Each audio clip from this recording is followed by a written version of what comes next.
सच सच बताना, क्या तुम उस पॉइंट पर पहुंच गए हो जहां तुम अपने हेयर वापस लाने के लिए कुछ भी कर सकते हो? कभी मिरर के सामने खड़े होकर हेयरलाइन को धीरे धीरे पीछे जाते हुए देखा है? क्या हो अगर एक सिंपल एफोर्डेबल डिवाइस जो एक्चुअल साइंस पर बेस्ड हो और जो तुम घर पर यूज कर सकते हो?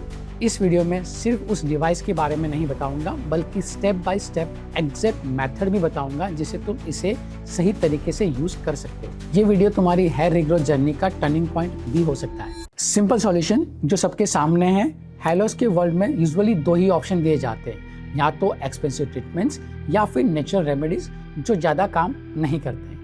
या तो तुम पैसे खर्च करो या फिर फॉल्स होप लो। लेकिन एक थर्ड ऑप्शन भी है जो अब हेयर लॉस वर्ल्ड में काफ़ी पॉपुलर हो रहा है। इसे माइक्रोनेडलिंग बोलते हैं और जो टूल यूज होता है उसे हम डर्मा रोलर कहते हैं। अब तुम सोच रहे होंगे ये भी कोई नया गिमिक होगा जो यूज करके ड्रॉअर में रख दिया जाएगा, लेकिन ये मैजिक नहीं है, ये साइंस है। डर्मा रोलर तुम्हारी बॉडी के नेचुरल हीलिंग सिस्टम को एक्टिव करता है। जब तुम इसे स्काल्प पर यूज करते हो तो ये छोटे छोटे माइक्रो इंजरीज क्रिएट करता है जो आंखों से दिखते भी नहीं है। ये कंट्रोल स्टिमुलेशन तुम्हारी बॉडी को सिग्नल देते हैं कि रिपेयर शुरू करना है, और इसी प्रोसेस में वो सिस्टम एक्टिवेट होती है जो हेयर फॉलिकल्स को वापस एक्टिव करने में हेल्प करता है। मतलब तुम अपनी बॉडी के साथ काम कर रहे हो, इसके अगेंस्ट नहीं। अब समझते हैं कि एक्चुअल में काम कैसे करता है। सबसे पहले ये कोलेजन प्रोडक्शन इंक्रीज करता है। कोलेजन स्काल्प की फाउंडेशन को स्ट्रॉन्ग बनाता है जिससे फॉलिकल को बेटर सपोर्ट मिलता है। दूसरा, ये ब्लड फ्लो और ग्रोथ फैक्टर को इंक्रीज करता है। इससे फॉलिकल्स को ज़्यादा न्यूट्रिशन और ऑक्सीजन मिलता है।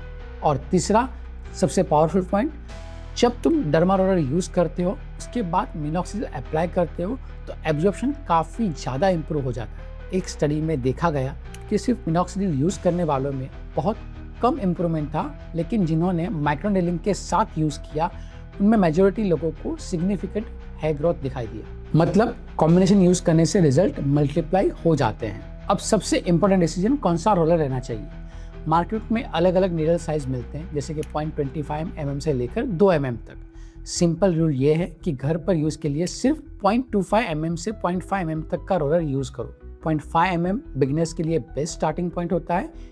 ये सेफ भी है और इफेक्टिव भी है। बड़े नीडल साइज जैसे 1 mm या 1.5 mm सिर्फ क्लिनिक में प्रोफेशनल के अंडर ही यूज होने चाहिए। घर पर बड़ा नीडल यूज करना रिस्क भरा हो सकता है।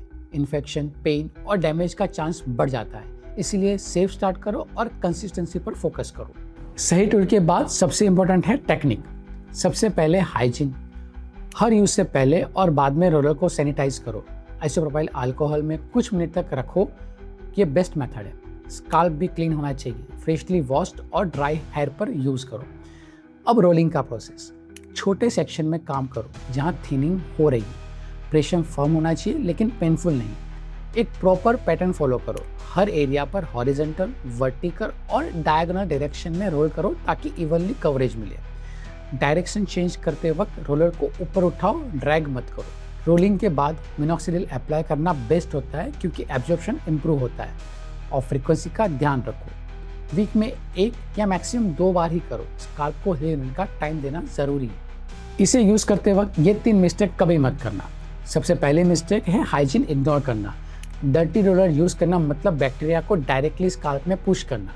इससे इन्फेक्शन हो सकता है और हेयर लॉस और बढ़ सकता है। दूसरी मिस्टेक है ज़्यादा प्रेशर यूज करना। ज़्यादा प्रेशर का मतलब बेटर रिजल्ट नहीं होता है। अगर ब्लीडिंग हो रही है या पेन ज़्यादा है तो तुम गलत कर रहे हो। तीसरी मिस्टेक है ओवरडूइंग। रोज डर्मा रोलिंग करना गलत है।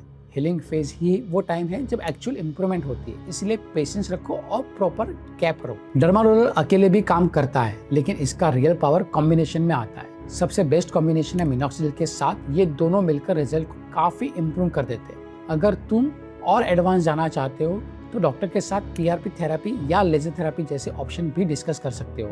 डर्मा रोलर को एक बेस टूल समझ लो, बाकी ट्रीटमेंट और इफेक्टिव बना देता है। लेकिन ये मेथड सबके लिए नहीं है। ये सबसे ज़्यादा इफेक्टिव होता है उन लोगों के लिए जिनके हेयर लॉस अर्ली या मॉडरेट स्टेज में है।